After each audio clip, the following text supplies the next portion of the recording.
The social universe, where you learn the secrets of the social media through the social universe, and in many cases, you learn the secrets of the universe itself. And today we're going to be learning a few different secrets about the universe, and one is just the universal principle of marketing.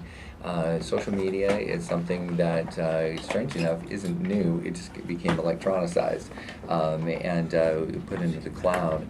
And so social media is a great thing, and it didn't go away. We actually have Joan Ferber Walker here, who is the executive director of the Arizona Bioindustry Association, and she has a few facts that she and I might tag team and share a little bit about, and then talk about why social media is important not only in this industry but for everyone as well. So one of the things that I wasn't aware of that Joan shared with me is that in the area of bioscience, jobs are up 45% from 2000 to 2011 here in Arizona, which is pretty impressive. And now these stats are a couple years out of date, correct? So they're actually even more because Arizona's economy has grown even more in the last couple of years. Arizona's economy, my understanding is within the top 5 in the United States, but we only, I think, had as a state a 1.5% net growth. So that doesn't say a lot, but at least we're not on the negative, and that's something that's very helpful. But considering that in the bioscience sector, which is debatably 25 to 50% of the Arizona economy, then that means some of the other areas have fallen a little bit. Well, when we look at the life science sector, so the healthcare sector, the everything that's governed by Health and Human Services, the Affordable Care Act, and things of that nature, that is 25% of the country's gross domestic product, and it's 25% of the federal budget. So we're talking big numbers, and there are numbers that affect every single one of us. But let's talk about social media, because how something affects me goes back to how I tell the story, right? So before the break, we talked about that could you live without a human heart? And most of us would say, well, no, of course not. But the reality is that there is a company in Arizona, it's officially a small business, that makes the SynCardia Total Artificial Heart. Wow. And it's based on what was called the Jarvik 7. Now, Kurt, you and I are old enough to remember when the Jarvik Total Artificial Heart came out many years ago. The problem is that you hooked it up to a big machine that was almost the size of a Volkswagen Beetle, which meant that you couldn't go very far and you didn't have much of a life. But today, with the SynCardia Total Artificial Heart, they can take a device that's about this big, about the size of my 2 fists together, implant it into you, and then hook it up to a pump that fits in a backpack. Wow. Not a Beetle. It's amazing. And it bridges people to transplant. And what that means is if you got sick and your heart wasn't going to work anymore and you needed a transplant and you were on the transplant list, right? Okay, you had to wait for a match, and maybe you got it and maybe you didn't. Right. Now people can get the total artificial heart. They get stronger, and when a real heart is available for them, they're in much better condition to actually receive that heart. Wow. And have a real transplant. So it's an amazing technology that comes here in Arizona. I use that company as an example because they are absolutely awesome when it comes to using social media and the web to tell their story. It is a great story. But your listeners, they can go to SynCardia, that's SynCardia.com. And on SynCardia.com, there's a bunch of videos where you can actually see people that have no heart. Wow. Boxing and riding bicycles and taking their kids for their walk. For real. And for real. And in the kitchen. So they've learned how to tell their story, that it's okay to be heartless. You bet. So that's a really good example. And as a small business owner, I have to think about what is it about my story that would get somebody to say, tell me that again? You can do what? Okay?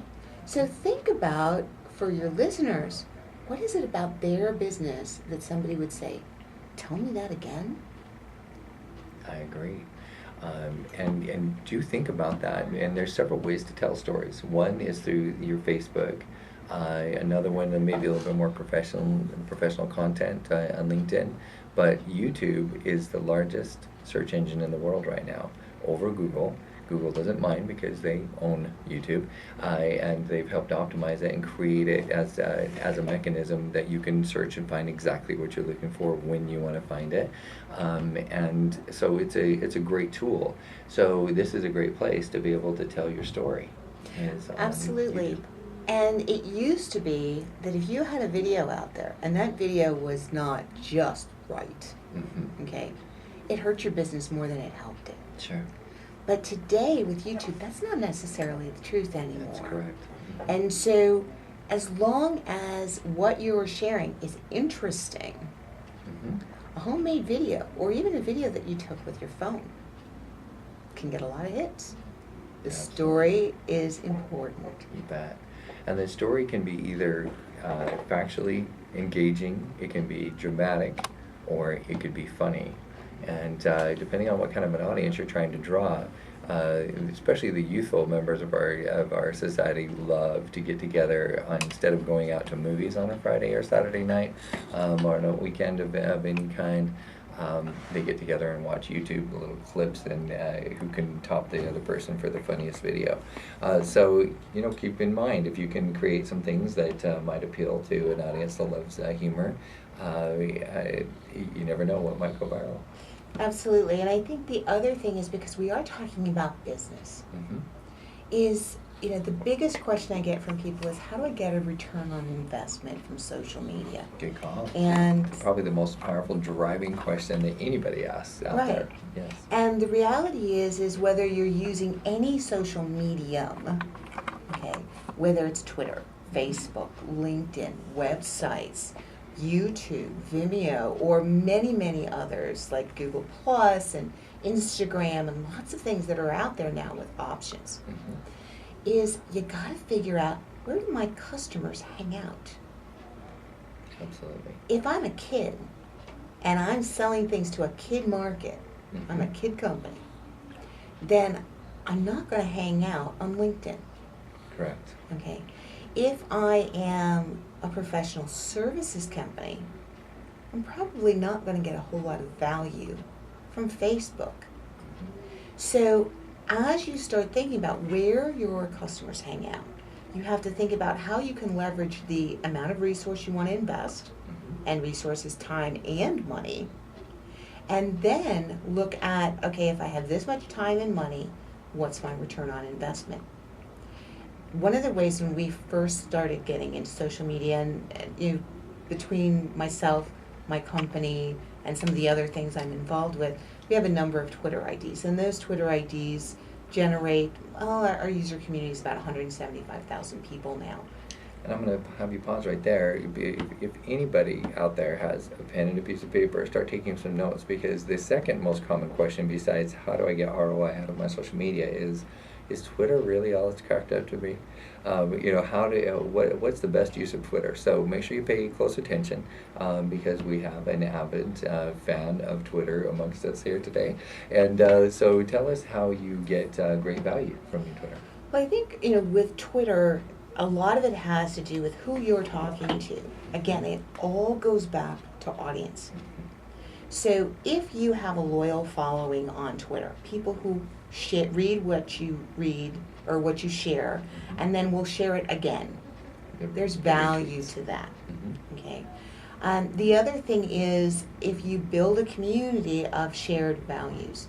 So for instance, you see hashtags like cancer, or innovation, or small business, or, God help us, I love Justin Bieber. But whatever that is, that's a tag for a community. And if you're speaking to that community, then that's a way to get connected with them. Now, can you get an ROI on it? I got into Twitter early. Mm-hmm. It was much easier to build a big following in the early days of Twitter than it is today. That's true. There are a lot more rules. Mm-hmm. And when everybody else was either saying what they were having for lunch or what movie they watched last night Mm-hmm. or tweeting about world crises like the Iran crisis, Mhm. which put Twitter on the map. Right. I was blogging and tying my blogs to my Twitter accounts. Absolutely. So I have multiple Twitter IDs, and each one is to a different audience. So AZ Bio CEO talks to the bio community. Great Okay. idea. JKW Innovation talks to the innovation community. Mhm. Core Purpose, the company that I own, is one that speaks to the larger businesses. Mhm. And JKW Leadership talks to a very, very focused community that is interested in being a better leader. And then I'm going to have my own eclectic space, just talk about whatever I want to talk about. And that's Joan KW. So if you look at those different IDs, you'll see different kinds of information on those Twitter profiles because I'm speaking with, sharing with different communities made up of different people. Now there's some overlap, about 30% between those different profiles, but that's because those people share those interests. And as we continue to grow, it helps. Now, does it make a difference? Because that's what it comes down to. Otherwise, if you're good at it and you like it, you might be even better at it than some people, Mhm. okay? But if nobody will pay you for it, it's a hobby. Sure. So from that perspective, we really did a lot of research at my company on what was the payment and what was the payback. And what we found is when we were actively utilizing social media, and that's all media, that's utilizing LinkedIn, utilizing the web, utilizing YouTube in a concerted and coordinated strategic plan Mhm. with Twitter, Correct. okay? We saw that we had a return on investment which was almost 10 times what our return on investment was, time and money combined, when we used traditional advertising. Really? Now, was Google wrapped up in that, or was Google a separate? Google, I think what we have to remember, and we don't do Google ads. We don't advertise on Google. Okay. So Google is a search engine, just as Safari is a search engine, or all of the new ones that are coming out. And hopefully I'm not leaving off anybody's favorite. But Sure. the reality is that the search engine's job is to help you find what you're looking for. Okay. Mhm. In the old days, it was the card catalog at the library. Right. Okay. Now it's the search engine, Mhm. and so a good search engine is going to help you find what you're looking for as quickly as possible. Mhm. And the struggle that they have is how do they balance the hits of all of the different sectors with the fact that the same story is going to come up 20, 30 times, and it Right. does.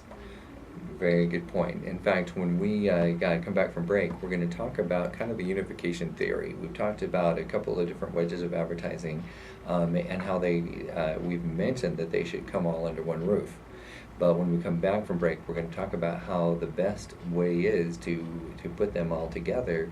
If you listen to my Ageless Living show, which talks about holistic medicine versus our modern medicine practices, Western medicine, and then I come up with a phrase that I didn't coin, but I'm a big proponent of, which is integrative medicine.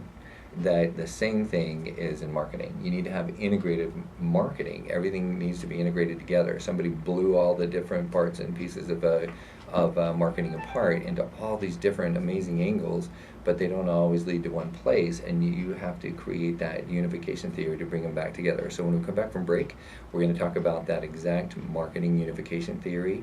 Thanks for tuning in here on The Social Universe. This is Kurt Wilhelm, the host of The Social Universe here on World Talk Radio and Voice America, and we are joined by Joan Kerber Walker, the Executive Director of the Arizona Bioindustry Association, and we'll be right back after the break.